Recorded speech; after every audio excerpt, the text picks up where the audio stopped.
Hello friends, welcome back to Strategic Management. And up till now we have been trying to build up a case around or a story around how strategic management should be looked upon. In my last segment, I talked about strategy as a concept, the word strategy itself, where it comes from, how military and warfare and army is related to that. Strategos was a general. He was named as Strategos, as the text says. And I hope you have started reading the text which is pertinent to this kind of a subject basically. Now, and last session we ended up at this stage wherein we try to decipher, though very briefly, the meaning of strategy. And here I would like to re-emphasize on the fact that we would try to build up the concept around this meaning of strategy, and two things, two phrases which I have submitted in front of you: strategically managing things and management of strategy. In the meanwhile, I would try to point out the particular definition not the definition, the dictionary meaning of strategy, which says a plan of action designed to achieve a long term or overall aim. Here it emphasizes upon aim, long term, and an element of plan. How plan is associated with strategy, how we can differentiate plan from strategy, we will be talking about that. And I told you earlier as well that there is a strong overlap of concepts when we talk of strategy. That is why we have to put up a qualifying term in before this word or after this word, and that is where I caution you that there is a difference between plan and strategy when we look at it with the perspective of the complete span, value chain, or organizational span, industrial span, and so on. We will be talking about this, but just to caution you, although the dictionary meaning talks about strategy with this kind of a reference. Now let's try and think in terms of several important definitions which have been given by very important authors who have contributed a lot in the space of strategy and strategic management, and their contributions have directed businesses and organizations, I must tell you here. For example, Peter F. Drucker, Alfred Chandler, and several others, and I would be quoting them. So let's start with how Peter Drucker talks about strategy in a definitional framework. And you see, definitional framework is where the authors, they have thought about strategy with the perspective of what it does, how it evolves, and so many elements they have chosen. And I would be trying to put up those elements in front of you. I'll try to decipher those. So Peter Drucker says, and it said this in 1954, I think. So strategy is analyzing the present situation. Now you see, he is looking at the present times. When he says the present situation, that means he is referring to the environment. And I told you earlier as well that we would be talking about environment and environmental forces in due course of time. And when we say environment, it is about business environment as well as the environment we live in. And today, the environment we live in holds a major say in whatever we think or we should be thinking, and we would be talking about that. So strategy is analyzing the present situation and changing it if necessary. It's a powerful structure, if I may say, and dictionary meaning says plan, so much that it can change the present situation as such. It holds those kind of elements, and that is what we would be learning about. And when I said that we should be thinking in terms of strategy with respect to businesses, with respect to organizations, profit and non-profit, with respect to economies, with respect to communities, with respect to nations, with respect to politics, with respect to defense forces, with respect to Indian Railways, with respect to so many things basically, and individually as well. So, strategy is analyzing the present situation and changing it if necessary. Incorporated in this, further says Drucker, that incorporated in this, finding out what one's resources are or what they should be. And we have talked about this word resources earlier as well. You see, we were talking about core competencies when we were talking about meaning of strategy, and you should refer to the earlier video. So, you see, finding out one's resources. Now, this is an important thing which Drucker talks about, which he expresses. You would say that resources should be evident, resources should be apparent, resources should be, self emphasizing. One should know that what resources we have. Many a times it does not happen. When we were referring to core competency elements and aspects, I suggested that analyzing what kind of a knowledge our people, our team members they have, and channelizing that knowledge for the future, for our goals and objectives, that is how we can develop a resource. So, finding out a resource, and when I say finding out a resource, it can be scientific experiment through which we find a resource in terms of development of a process, development of a raw material, development of a particular kind of a material which would be used as an intermediary material, development of some electronic equipment, a microchip, development of a software which can end up becoming a resource. So, finding out one's resources are or what they should be, and that is where the beauty of this definition is, that we have to analyze that this can be our resource, this acumen can be our resource, this plant species can be our resource, this experiment can be a process which can develop a resource, this particular individual can be our resource, our sports acumen can be our resource, our infrastructure can be a resource, our railway system can be our resource, and so on. So, you see what are those resources and what they should be. So, that means strategy focuses upon developing the resources as well, and that is where if you look into in Indian economic structure, it is a very strategic pathway which we have taken in past 1 decade or so. Earlier also we have tried that much, and then you see now we are focusing upon becoming a greater agriculture power, and thanks to that kind of an approach through which we passed COVID-19 with lots of supplies of food for everyone. So and then we should not forget that situation like COVID-19, because that kind of a thing happens in decades, and that is unfortunate, but you see India was ready with lots of food supplies. Then there are several other things which we are focusing upon as far as the total economy goes. Some nations, they found out their location as a resource to develop themselves as a tourist destination and so on. Today all the state governments and national government as such also, they are focusing upon inviting investments from everywhere. They are inviting people to invest in India, and India is becoming a very large economy in terms of as far as investments coming in and production going on, and so many businesses processes getting developed in due course of time. So, that means they are trying to develop their resources in terms of getting investments and generating production according to the availability of the human resource as well as other resources which they have. So, that means they have found out the resources and they are developing the resources both ways.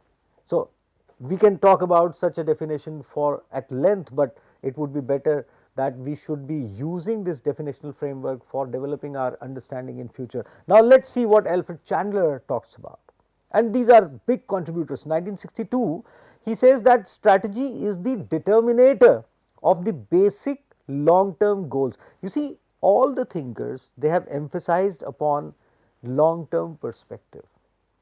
World cannot be changed overnight.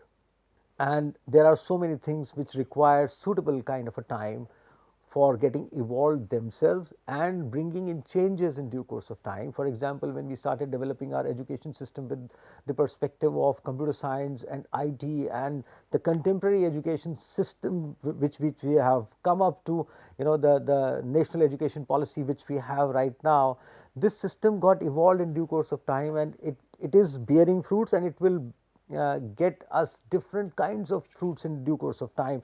So has this has also been followed by different kinds of organizations which develop their processes, which develop their efficiencies. For example, look at Hero Motors. Hero as an organization, starting from a cycle manufacturing company, or before that they were doing, I think they were manufacturing tires, and then they converted themselves into a cycle manufacturing organization and developed their process so much that they enhanced their production to the space of being one of the global level organizations manufacturing largest number of bicycles in the world, and then they converted that acumen into manufacturing motorcycles, and their efficiency has increased to the levels wherein they are one of the largest producers in motorcycle space, and they are seen as one of the global leaders in that space. So, if you will look at that long term perspective in an organizational space with a product domain as far as government and policy space, and we will be talking about policy and structure in due course of time. So, strategy is the determinator of the basic long term goals of an enterprise, and the adoption of courses of action, what specific actions you would take. And this has been referred to in the earlier, when we were discussing earlier meaning of strategy, when we were trying to decipher that, and now in definitional frameworks also. So, adoption of courses of action and the allocation of resources necessary for carrying out these goals, again resources. And you see, we will be analyzing these words, we would be actually looking into the depth of these words. How do you define resources? What are your resources?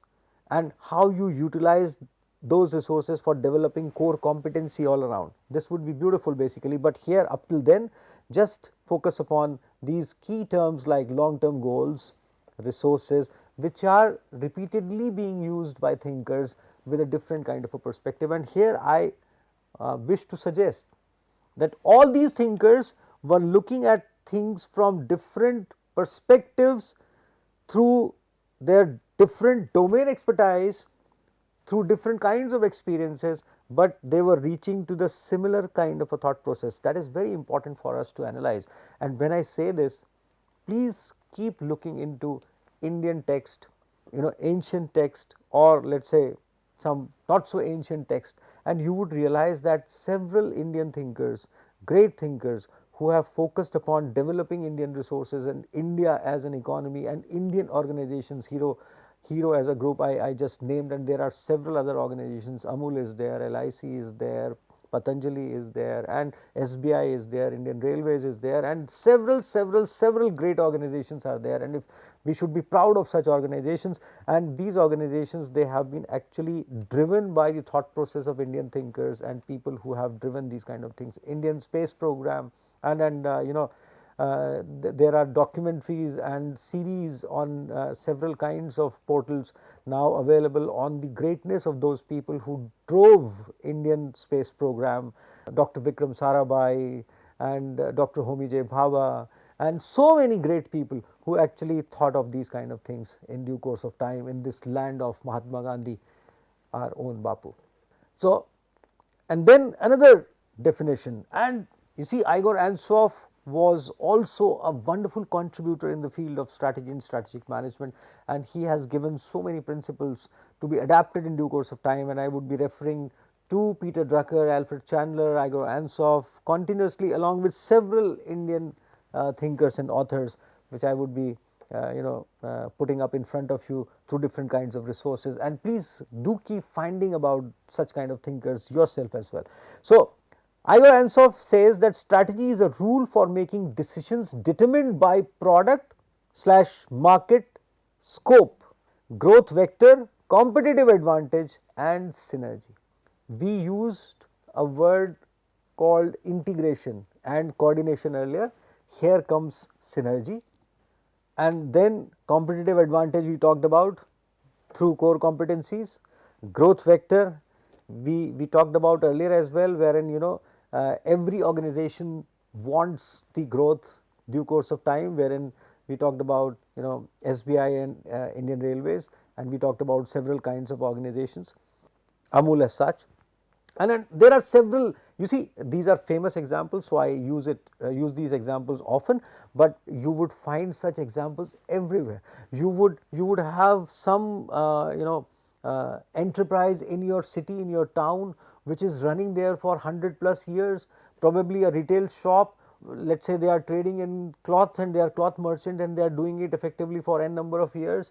For example, Gita Press, they are doing a huge kind of a service to the mankind with a very strong orientation with specific kinds of products, and they have created a huge space for themselves, and there are several such kinds of organizations which we would be continuously referring to. And then product, this definition specifically says, when Igor Ansoff says that strategy is a rule for making decisions determined by product market scope. What is the scope for the product? He focuses upon the delivery, what you would be taking to the people, to the customers, and this can be seen with the perspective of the benefits you would be taking to the people actually. If you will look into, let us say, Arvind Eye Care, Narayan Hridayalaya and several other organizations who are taking those benefits and services to the people, so that can be looked upon with that kind of a perspective as well. So, product market scope, growth vector, competitive advantage and synergy.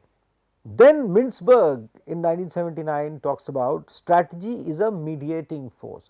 You see, people have been talking about strategy as a driver, as the basis, and Mintzberg adds to this kind of a discussion with a perspective of strategy being a mediator. Strategy is a mediating force, he says, but I emphasize on this word force between the organization and its environment. Here comes the environmental forces, and Drucker's definition also talks about environmental forces. So, organization and its environment, consistent patterns in streams of organizational decisions to deal with the environment, how to adjust with that, and earlier definition talks about you can change the environment as such also. So, there you talk about strategy with a driving force, with a power of having a power of changing the environment or environmental elements, and here you can adjust with the environment, or let us say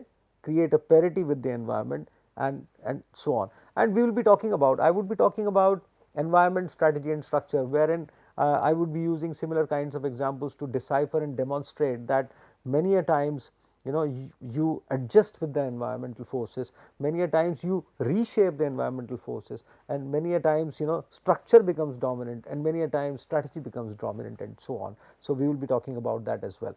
Now, going to the concept of strategy, and here we are using Thompson and Strickland. It is a good text basically, and the name of the text is Crafting and Executing Strategy, the Quest for Competitive Advantage by McGraw-Hill Education. So, here the book talks about, the authors talk about the concept of strategy with reference to a company's strategy is the set of actions that its managers take to outperform the company's competitors and achieve superior profitability.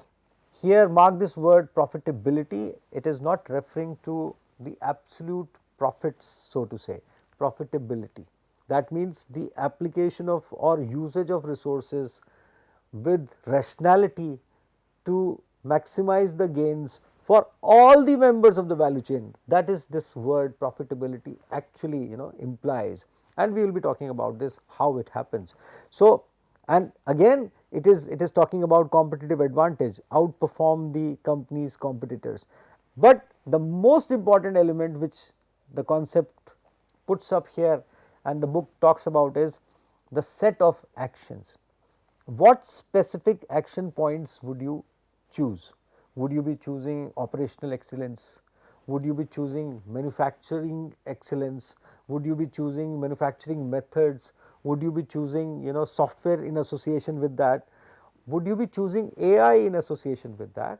Would you be choosing human resource acumen in association with that? For example, I can quote Jaipur Food as an organization which focuses upon providing artificial limbs to people. I have referred to this organization many a times in my earlier videos and earlier courses as well, because this is a remarkable organization wherein they have used their acumen to develop low cost artificial limbs. You see, artificial limbs can be developed with lots of efficiency, but the cost is a very important thing. And if a person who is not so resourceful has to use an artificial limb somehow, unfortunately, then definitely an organization, if it's looking to bring a competitive advantage through its resources and set of actions which they are focusing upon developing those artificial limbs through some manufacturing excellence measures which they are using and so on. So those set of actions, for example. Now, to further decipher that, how to position the company in the marketplace. Positioning is a marketing concept, but when we are talking of strategy, as I said, that marketing has to be collated with strategy, we can call it marketing strategy, but here marketing element or functional element of marketing has to be collated with as far as strategy goes and strategic management actions goes. So here we are talking of set of actions which definitely come to the levels of functional touch points. How to position the company, what is the organizational positioning you have in the minds of people, how people know you, how people know IIT Roorkee, what for. IIT Roorkee, for example, is known for its excellence in education system. It's a 177 years old organization pursuing excellence all through. But then what is the position of IIT Roorkee in the minds of people? So it's a research oriented, technology and management and humanities based kind of an institution, having all architecture also, design also, so many other departments and divisions are contributing in as far as IIT Roorkee's positioning in the mind of not only prospective students who are not customers, they are actually the products of IIT Roorkee, but then industry which actually is getting in touch with IIT Roorkee to hire those students as their prospective partners and employees to make changes in the world. So IIT Roorkee's position as far as the marketplace, although it talks about a company, but I have just used an example of an organization. So in terms of company, how do you know Bata, how do you know Tata, how do you know Birla organizations, how do you know Hero Group? We all know that. How do we know Google, how do we know Microsoft, how do we know Apple, and so on. How to attract customers, why would customers come to you? And here we are talking of a competitive landscape. Why would customers move from one thing to the other in one case? Why would customer choose you afresh if you have a new product, and so on? You see, the point is, what is the positioning of the company in the minds of the customer? Why would customer come to you? And we will be talking about substitution and alternatives when we would be talking about this kind of a thing. I have referred to substitutions and alternatives in my earlier videos and earlier subjects as well, but here we would be talking about with these kind of concepts very briefly, though, with the perspective of strategy and strategic management. How to compete against rivals, competitive excellence, competitive advantage, core competency, these kind of things, they come here. How to achieve the company's performance targets, operational excellence, productivity, production excellence, what to do. You see, today organizations are manufacturing motorcycles in 8 to 10 seconds, automotives or cars in 20 to 30 seconds, basically 22, 23, 24 seconds. See, we are manufacturing products in seconds, brilliant. So how we have achieved these kind of performance targets, how to capitalize on opportunities to grow the business, larger number of customers, larger amount of sales, or diversification in terms of businesses and so on. Look at BYD, look at Tesla, look at these kind of organizations who have created a very large space in renewable energy based kind of businesses all over the world. And we have several kinds of organizations in our country also. Look at Suzlon, look at Tata Solar and other companies who are working in renewable energy space and so on. How to capitalize on opportunities to grow the business, how to respond to changing economic and market conditions. And here comes when strategy actually dominates the economic and market conditions to shape up the elements of environment, and that is remarkable. We will be talking about that when, as I said, when we will be referring to environment, strategy and structure. Aspects of strategy, and very briefly I would decipher that. Many of the points are self explanatory, but these are important for us to think about, because in my next segment I would be talking about one or two examples taken from different organizations with different kind of difference they have created to their industry, as well as emphasizing upon the points we are discussing right now. And then I would be going towards developing an understanding about strategic management, I would say as a process or as an art at the end of the day. So, you see how to look at strategy, what are the aspects associated with strategy. Strategy should be looked upon as a statement of ends, common purpose and intent, integrity and coordination, integration and coordination. Strategy as a high level plan. Dictionary meaning also talks about that, high level plan. And what is this high level? We will be talking about that when we would be referring to corporate strategy and decision from over the top. Strategy as a means of beating the competition, putting the competition aside, competitive advantage. Strategy as building capability. What are capabilities? Finding out and using resources, developing resources, outperforming customers, but what are capabilities and how to identify those capabilities. Strategy as a fit between capabilities and opportunities. Having capabilities is not enough. Converting those capabilities for the utilization or perfect usage of opportunities and identifying the opportunities. There is a saying, knock knock, who's there? Opportunity can't be. Why? Because opportunity knocks only once. So that kind of a saying, that is where we have to identify opportunities and collate those with our capabilities, and here both of the things have to be identified. Strategy as the result of deep involvement with the business, how deeply we understand what business we are into. Strategy as a pattern of behavior resulting from embedded culture. We would be talking about cultural elements which drive strategy and cultural elements which actually mark one organization as different as compared to the other organizations and so on. Strategy as an element of leadership, as a positioning for the future, and as an emerging pattern of successful behavior play, getting success all through. I would end up my discussion in this session here. Remember these key points, try to visualize these key points while you are looking at different organizations. I suggested a couple of videos back that try to choose one organization which is large like Indian Railways and try to focus upon that, how these things that they fit into that kind of an organization which you see or which you observe. I will be coming back to you with a discussion on an example associated with these kind of things which we have discussed, and then moving on to developing an understanding of strategic management in a structured manner. I will be seeing you once again. Till then, goodbye.